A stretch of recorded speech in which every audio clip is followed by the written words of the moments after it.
ನಾವು ಮನವರಿಕೆ ಮಾಡ್ಕೊಂಡಿದ್ದೀವಿ. ಆದ್ರೆ ಇವತ್ತಿನ ಹೋರಾಟ ಒಂದು ವಿಭಿನ್ನವಾಗಿ ತಗೊಂಡು ಕಾರಣ ಏನಂತ ಹೇಳಿದ್ರೆ ಸಾವಿರಾರು ಜನ ಹೊಟ್ಟೆ ಹಾಸ್ಕೊಂಡಿರೋರಿಗೆ ಇವತ್ತು ಅನ್ನದಾತ ನೀವಾದ್ರಿ ಸರ್. ನೀವು ಊಟ ಕೊಟ್ಟಿಲ್ಲ ಅಂದ್ರೆ ಪರವಾಗಿಲ್ಲ, ನಮ್ಗೊಂದು ಶಾಂತಿ ಕಲ್ಸ್ಕೊಟ್ಟೆ, ಅದಕ್ಕೆ ನಾನು ಹೆಮ್ಮೆ ಪಡ್ತೀನಿ.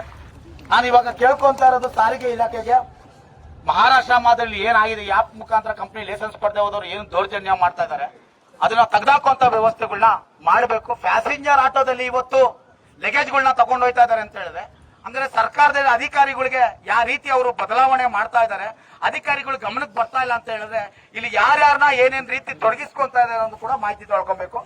ಮತ್ತೆ ನಾನು ಒಂದು ಮಾತು ಹೇಳ್ತೀನಿ, ಇವತ್ತು ನಮ್ದು ಕೂಡ ತಪ್ಪಿದೆ. ಅವ್ನು ಕೊಡ್ತಾರಂತ ಕಮಿಷನ್ ಜಾಸ್ತಿ ಕೊಟ್ಟು ಅವನ ಹತ್ರ ಸೇರ್ಕೊಂತ ಇದೀವಿ, ಇಲ್ಲ ಅವನ ಹತ್ರ ದುಡಿಮೆ ಇಲ್ದಿರ ಅವನ ಹತ್ರ ಬಾಳ್ತಾ ಇದೀವಿ. ಸ್ವಲ್ಪ ಜನ ಅಧಿಕಾರಿಗಳಿಗೆ ನಾನು ಹೋಗಿ ಮಾಹಿತಿ ಕೊಟ್ಟಾಗ ಅವ್ರು ಹೇಳ್ತಾರೆ, ನೀವ್ ಯಾಕಪ್ಪ ಅವ್ರ ಹತ್ರ ಅವಲಂಬಿಸ್ಕೊಂಡಿಲ್ಲ, ನಿಮ್ಗೆ ಸರಿ ಇಲ್ಲ ತಾನೇ, ಅವನಿಂದ ಹೊರಗಡೆ ಅಂತ ಬಂದ್ಬಿಡಿ ಅಂತ. ನಾನು ಒಂದೇ ಹೇಳೋದು, ನಮಗ್ ಗೊತ್ತಿಲ್ಲ, ಓದು ಬರ ಗೊತ್ತಿಲ್ಲ, ಗೊತ್ತಿರೋದಂತ ನಮ್ಮಂತವ್ರು ನಾವು ಇವತ್ತು ಆನ್ಲೈನ್ ಸಂಸ್ಥೆಗಳ ಮೇಲೆ ಅವಲಂಬಿಸ್ಕೊಂಡಿದ್ವಿ.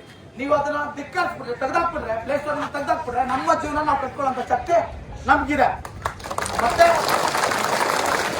ಮತ್ತೆ ಒಂದು ಮಾತು ಹೇಳ್ತೀನಿ, ಆಪ್ನ ತೆಗೆದಾಕುವಂಥದ್ದು ಅವ್ರ ಮೇಲೆ ಕ್ರಮ ತಗೊಳ್ಳೋಂಥದ್ದು ವ್ಯವಸ್ಥೆ ಮಾಡಿ. ಇಲ್ಲ ಅಂತ ಹೇಳಿದ್ರೆ ಗೌರ್ಮೆಂಟ್ ಅಥಾರಿಟಿಗೆ ಅವನ್ನ ತಗೊಂಡು, ನನ್ನ ತುಂಬಾ ದಿನ ಕಾಲಾವಕಾಶ ಕೊಡೋಷ್ಟು ನಮ್ಗೆ ಫೇಸನ್ಸ್ ಇಲ್ಲ, ಇಮಿಡಿಯೇಟ್ಲಿ ತಗೊಂಡು ಅವ್ನಿಗೆ ಒಂದು ಗೈಡ್ ಲೈನ್ಸ್ ಹಾಕಿ ಹೈಕೋರ್ಟ್ ಆರ್ಡರ್ ಏನು 5ರಿಂದ 8% ಏನು ಆರ್ಡರ್ ಏನಿದೆ ಅದನ್ನ ಜಾರಿಗೆ ತರುವಂತ ವ್ಯವಸ್ಥೆಗಳು. ಅವಾಗ ನಿಮ್ಮ ಇದರಲ್ಲಿರ್ತಾರೆ, ಮುಕ್ಕಟ್ಟಲ್ಲಿರ್ತಾರೆ, ಅವಾಗ ಪ್ರತಿಯೊಬ್ಬ ಚಾಲಕನಿಗೂ ಕೂಡ ಅರಿವಾಗುತ್ತೆ. ಇಲ್ಲಿ 2 ತರ ಚಾಲಕರು ಇದ್ದಾರೆ, ಊರ್ ಬಿಟ್ಟು ಊರ್ ಬಂದು ಜೀವನ ಕಟ್ಕೊಳ್ಳೋರು, ಬೆಂಗಳೂರಲ್ಲೇ ಜೀವನ ಕಟ್ಕೊಳ್ಳೋರು. ನಾನ್ ಬೆಂಗಳೂರಲ್ಲಿ ಇರೋದ್ರಿಂದ ಪ್ರತಿಯೊಬ್ಬರು ಕೂಡ ನನ್ಗೆ ಪರಿಚಯ ಇರ್ತಾರೆ.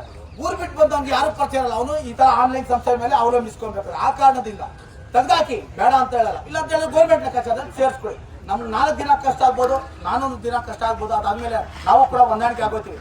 2014 ಮುಂಚೆ ಪ್ರತಿಯೊಂದು ಆನ್ಲೈನ್ ಸಂಸ್ಥೆಗಳು ಇಲ್ದಿರಾನೆ ಪ್ರತಿಯೊಬ್ಬ ಚಾಲಕರು ಜೀವನ ಕಟ್ಕೊಂಡು ಮನೆ ಮಕ್ಕಳನ್ನೆಲ್ಲ ಸಾಕೊಂಡಿದ್ದಾರೆ. ಇವತ್ತು ಎಲ್ಲಿಂದ ನಾವು ಬಂದಿ, ನಮ್ಮ ರಾಜ್ಯಕ್ಕೆ ಬಂದಿ, ಹೊರ ರಾಜ್ಯಗಳಿಂದ ಗಾಡಿಗಳನ್ನ ತಂದಿ ಇವತ್ತು ಹಿಂದಿ ಚಾಲಕರನ್ನ ಕರ್ಕೊಂಡ್ ಬಂದು ಇಲ್ಲಿ ಅಟ್ಯಾಚ್ಮೆಂಟ್ ಮಾಡ್ಕೊಂಡು ನಮ್ಮ ಚಾಲಕರು ಜೀವನ ಹಾಳು ಮಾಡ್ತಾ ಇದ್ದಾರೆ ಅಂತ ಹೇಳಿದ್ರೆ, ಇದು ನಾನು ಯಾಕೆ ಇದು ಖುದ್ದಾಗಿ ಅಧಿಕಾರಿಗಳಿಗೆ ಹೇಳ್ತಾ ಇದೀನಿ ಅಂತ ಹೇಳಿದ್ರೆ, ನಾನು ಒಬ್ಬ ನನ್ನ ಮನೆಗೆ ತಂದೆ ಆದನು, ನನ್ನ ಮಕ್ಕಳನ್ನ ನೋಡ್ಕೊಳ್ಳೋಂಥ ಜವಾಬ್ದಾರಿ ನನಗಿರುತ್ತೆ. ಇಲ್ಲ ಅಂತ ಹೇಳಿದ್ರೆ ನಮ್ಮ ಅಕ್ಕಪಕ್ಕದ ಮನೆಯವರಾದ್ರೂ ನನಗೆ ತಿಳಿಸ್ಕೊಡೋಂಥದ್ದು ಇರುತ್ತೆ. ಆದ್ರೆ ಅಧಿಕಾರಿಗಳು ಗಮನಕ್ಕೆ ಬರ್ತಾ ಇಲ್ವಾ, ಇಲ್ಲ ಅಧಿಕಾರಿಗಳು ಅದ್ರ ಬಗ್ಗೆ ಗಮನನೇ ಇಲ್ವಾ ಅನ್ನೋದು ಒಂದು. ಇದು ಮಿನಿಸ್ಟರ್ ಕೂಡ ಮೇಡಮ್ ಅಂತ ನಾನು ತಿಳಿಸ್ಕೊ, ಓಂಕಾರೇಶ್ವರಿ ಮೇಡಮ್ ತುಂಬಾ ಆತ್ಮೀಯರು ತಿಳಿಸ್ಕೊಟ್ಟಿದ್ದಾರೆ. ಹೋದಾಗೆಲ್ಲ ಒಂದು ಗೌರವ ಮಾತಾಡ್ತಾರೆ. ಇಷ್ಟು ವರ್ಷ 2021 ಸ್ಟಾರ್ಟ್ ಆಗಿರುವಂತದ್ದು ಈ ಸಂಸ್ಥೆನ ನಾವು ಸತತವಾಗಿ ಹೋರಾಟ ಮಾಡ್ಕೊಂಡ್ ಬರ್ತಾ ಇದ್ವಿ. ರಾಮಿಂಗೇಡಿ ಸಾಹೇಬ್ರು ಹೇಳ್ತಾರೆ ಯಾಪ್ನ ತೆಗೆದಾಕಿ ಅಂತ ಹೇಳಿ. ಮೊನ್ನೆನೂ ಕೂಡ ನಮ್ಮ ಜೊತೆ ಮೀಟಿಂಗ್ ಆದಾಗ ಇಮಿಡಿಯೇಟ್ಲಿ ಆಕ್ಷನ್ ತಗೊಳ್ಳಿ ಅಂತ ಹೇಳಿದ್ರು. ನಾನು ಕೊಟ್ಬಿಟ್ಟು ಬಂದೆ, ನಿಮ್ಗೆ ಮನವಿ ಕೊಟ್ಬಿಟ್ಟು ಬಂದೇನೆ. 20-22 ದಿನ ಆಯ್ತಾ. ಕೋರ್ಟ್ ಇಲ್ಲ ಅಂದ್ರೆ ಇವ್ರು ಬದುಕ್ತಾರೆ, ಏನ್ ಗುರು ಬದುಕ್ತಾರೆ. ಬಾಡಿಗೆಗಳು ಐತೆ, ಫ್ರೆಂಡ್ಸ್ ಸರ್ಕಲ್ ಇದೆ, ಎಲ್ಲ ಇದೆ. ಇನ್ನೊಂದು ಲೈನು ಊರ್ ಬಿಟ್ಟು ಊರ್ ಬಂದಿರೋರು ಅವ್ರಿಗೇನು ಯಾರು ಇಲ್ಲ. ನೀನ್ ಯಾರಂತ ನನ್ಗೆ ಗೊತ್ತಿಲ್ಲ, ನಾನು ಯಾರಂತ ನಿನ್ಗೂ. ಅವ್ರನ್ನೂ ನೋಡ್ಬೇಕು. ನಾನು ಹೇಳ್ಬಿಡ್ಬೋದು, ಇವಾಗ ಮಾತು ಕೇಳ್ಬಿಡ್ದೆ ಅನ್ನಮ್ಮ ಅಂತ. ಅದ್ ಹಂಗಲ್ಲ. ಇದು ನೋಡಿ ರಜನಾ ಮಕ್ಳಿಗೆ ಸ್ಕೂಲ್ ಫೀಸ್ ಕಟ್ಟಕ್ ಆಯ್ತಾರೆ. ಅಣ್ಣ ರಾಜನಾ, ನಾವೇ ಒಂದು ಆ್ಯಪ್ ಕ್ರಿಯೇಟ್ ಮಾಡಕ್ ಆಗಲ್ವಾ? ದುಡ್ಡು ಕಾಸು ಪ್ರಶ್ನೆ ಅಲ್ಲ, ನಾನು ಹೇಳ್ತಾ ಇದೀನಿ ಕೇಳಿ. ನಾನು ಆಪ್ ಮಾಡಿದ್ರು ಕೂಡ ನಾನು ಬಿಸ್ನೆಸ್ ಲೆಕ್ಕಾಚಾರದಲ್ಲೇ ಮಾಡೋದು. ಇವತ್ತೇನು ಕೋರ್ಟ್ ನಾವು ಶಾಪ್ ಆಗ್ತದೆ, ನಾಳೆ ದಿವಸ ನನಗೂ ಶಾಪ್ ಹಾಕ್ಬೇಕಾಗುತ್ತೆ. ಅದನ್ನ ಬೇಡ, ಶಾಶ್ವತ ಪರಿಹಾರವಾಗಿ 100% ಮಾಡಿಸ್ಕೊಡ್ತೀವಿ. 100% ನೀವು ₹1 ಖರ್ಚು ಮಾಡ್ದಿರಾ, ನಿಮ್ಗೆ ಏನಾಗ್ಬೇಕೋ ಅದನ್ನ ನಾನು ಮಾಡಿಸ್ತೀನಿ. ಇರಿ, ವೇಟ್ ಮಾಡಿ. ಇವತ್ತೇನಾಗುತ್ತೆ ಅದನ್ನ ನೋಡೋಣ, ಅರ್ಥ ಆಯ್ತಾ? ಇಲ್ಲಿ ನಾವು ಗೆಲ್ಲೋಣ. ಅದಾದ್ಮೇಲೆ 100% ಇವಾಗ ಇಟ್ಕೊಂಬಿಡಿ, ಮನಸ್ಸಲ್ಲಿ ಇಟ್ಕೊಂಬಿಡಿ. ನಾನು ಹೇಳ್ಬಿಟ್ಟೆ ನಿಮ್ಗೆ ಅದು ಹೋಗೋದು, ಅದರಿಂದ ನಿಮ್ ಬದುಕನ್ನ ಕಟ್ಕೊಟ್ಬಿಟ್ಟೆ ನಾನು ಹೋಗೋದು, ಆಯ್ತಾ? ನಾನು ಮಾಡ್ತೀನಿ. ₹1 ಯಾರ ಜೋಬಿಂದ ಎತ್ತಿ ಕೊಡೋದು ಬೇಡ, ಯಾರ ಜೋಬಿಂದ ಈಸ್ಕೊಳ್ಳೋದು ಬೇಡ. ನಾವು ಹೇಳ್ತೇನೆ ಅವಾಗ.